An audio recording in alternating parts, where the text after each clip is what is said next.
Hello everyone, and welcome back to the channel. Did you ever wish that you could go back in time and fix something that you screwed up pretty good in the past? Well, this is my opportunity. Last year, I made a video, and it was a dragon carving video, and it did pretty well. Well, at least by my standards anyway. I guess in the end, it's up to you. You can be the judge. Either way, I had a great time making the video, and I also had a great time carving the dragon. My name is Jeff Mohr. I'm the Northwoods Carver, and thanks for seeing what I saw. Remember a long time ago when your mom said, hey, never play around with big heavy beams? Otherwise, you know what happens. A dragon could pop out. Well, she was right.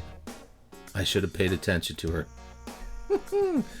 So here are the laminated beams. I think those are 8x8s, and I had to square them all back up because they were all out of whack. So everything's going up onto the... I believe that thing is called a miracle worker. No, wait, that's the router sled.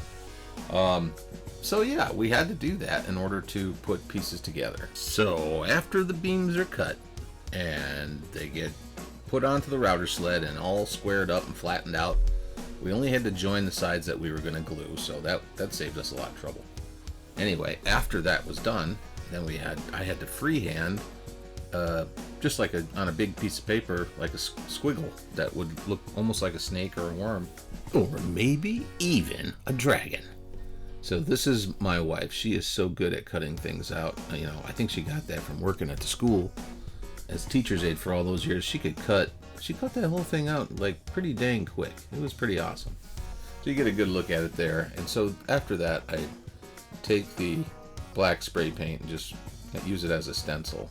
And now we gotta flip this thing over, and poor Bill, my apprentice student friend, is going to, best friend Bill, he's going to sand that whole thing down. As you just seen, he sanded it all down so we can have a nice surface to put the other side on there. And now we're just flattening the base because this is upside down. And we are going to be adding a beam or a board underneath there, so it has to attach where you see those flats at the bottom of the S coil thing. As you can see, I'm just kind of eyeballing it at this point and trying to make it flat and not having too much success.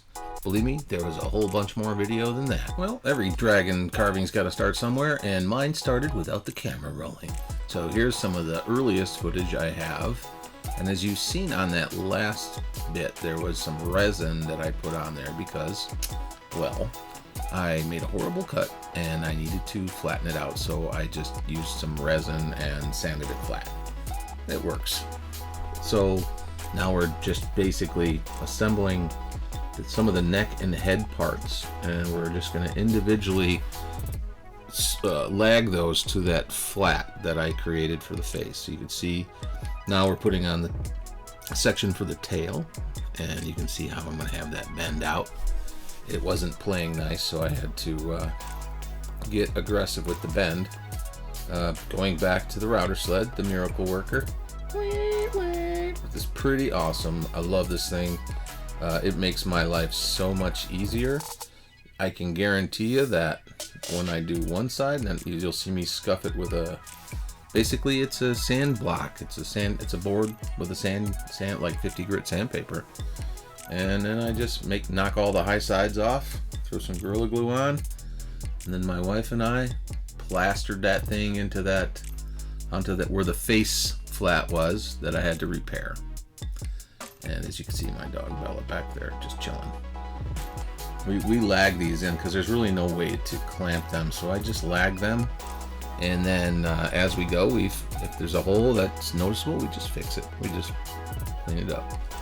And I'm starting to get a little bit of movement because I believe in this video, or on this carving actually, it just looked a little too flat and straight, so I wanted to have the head turn off a little bit and the tail turn off, so it just had some kind of movement. And there's me making the tail section, making it flat on the joiner, and I just grabbed a beam that was laying around and figured out how I was going to do it, by looking at the little, they gave me like a little bitty dragon that they bought while they were in Japan that I kind of modeled it after, and it kind of had this really cool tail. It didn't look like anything I'd seen before, or maybe I just don't pay attention. I don't know, but it looks like a high five or something, you know. Anyway, so I carved it to be similar to that, and I think it worked pretty good. I wasn't gonna go crazy. Matter of fact, at this point, I had no idea what kind of texture I was going to use. I was enthralled in the lamination process, and as you can see, we're slopping on the glue and running the lags into there. And as soon as those, you have to run one, let it dry, then run another, let it dry.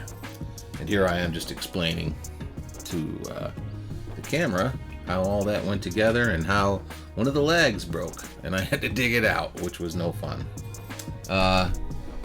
Here I am at the beginning stages of carving the head and getting that turned. You see how I did that with just a couple cuts? Now we have a head that's turned. Pretty cool. And then that tail comes out as well. That's pretty much all I wanted to do, is just give it a little bit of motion, a little bit of fluidity, a little movement. Apparently, dragons have antlers. Well, at least this one does. The one that I was looking at, the figurine from Japan that my customer brought back, had an antlers. I thought, man, is that cool? Hers was white. The whole thing was white. It was beautiful. It was like a pearl white dragon. And I was like, man, this is really neat. And so I thought maybe I would do a pearl white dragon as well. But that is so far from my mind right now. I'm just trying, at this point, to just get this thing out of my head. And I did realize a long time ago that I have to stop every once in a while before most carvers would stop. I stop and I sand a bit, and just to see where I'm at. Because sometimes you don't have to go as far as you think if you do that. Just a little tech tip there, a little pro tip. A little bit of that old man wisdom. Oh, sorry, couldn't help myself.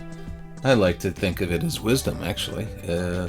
I picked up a few things over the years, and actually that's one of those things that I had to learn because I was lazy.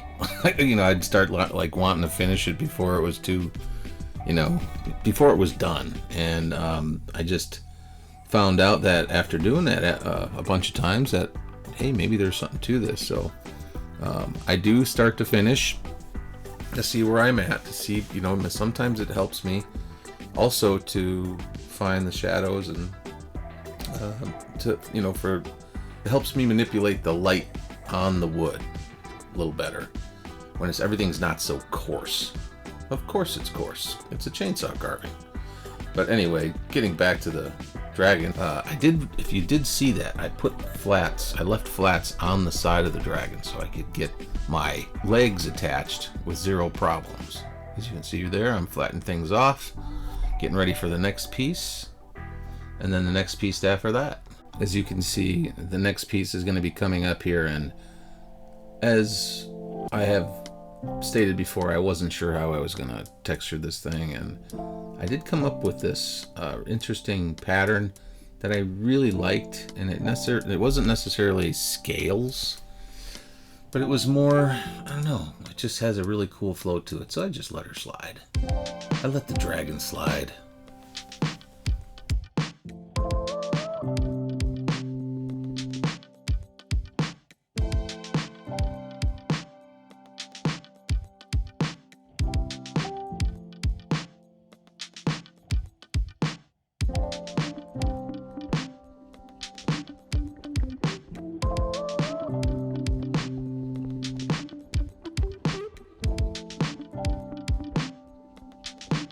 I'm telling you, as I get older, it gets so difficult in the shop, all the pivoting and all the moving and constant sanding and chainsaw work. I often look at my videos and I go, what is that guy doing?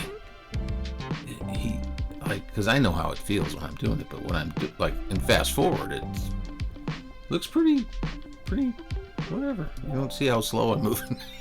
in reality.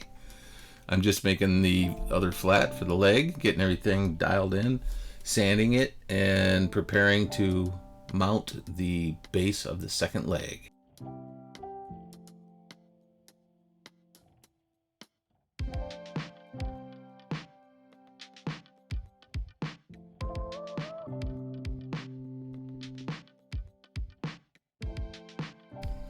Hallelujah and pass the gravy. I am now on to bigger and better things. This was a source of what I would call, what's a good word? Yes, intense anxiety. Yeah, that's the word, anxiety. But I knew that if I just kept feathering it in, like, you know, moving that type of chainsaw mark throughout, I could, you know, put riffles in and just make it happen. Just make it look all, like I said earlier on in the video, cohesive. And now here we have the wife, Pam. She is shimming. That's her job around here. She's my custom shimming girl, and she does a great job. And there I go, erasing all her great work with my chainsaw. Reestablishing the fact that, you know, we don't want to have big ugly cuts, or not cuts, but big ugly cracks. We can deal with a few small things, but nothing giant. And now we get the full Monty. Look at the dragon footage, y'all.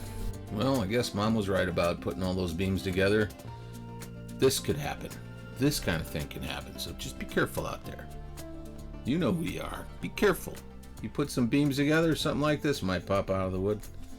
Anyway, going back to the process, I had to torch it, which I don't know what I did with that footage, but it's gone. And torch it and Osborne brush it and bring it into the interior shop. We're getting ready for paint. So we're hitting this, I have a pot sprayer and it's filled with industrial latex. Now, I wouldn't recommend this on wet wood whatsoever, but my wood is dry, so it's pretty cool actually. It works out well. I kind of sped up the footage a little bit to get to the money shots of the color being added, and I mean, it's so hard to tell on here because of the light in the room was just washing out all the color, but you'll see some better images here in the future and in the next minute or so. And I put that bronze patina, there you go, you can see a little better there what it actually looked like. It looked really cool. It had some great color. Really proud of it. Customer loved it.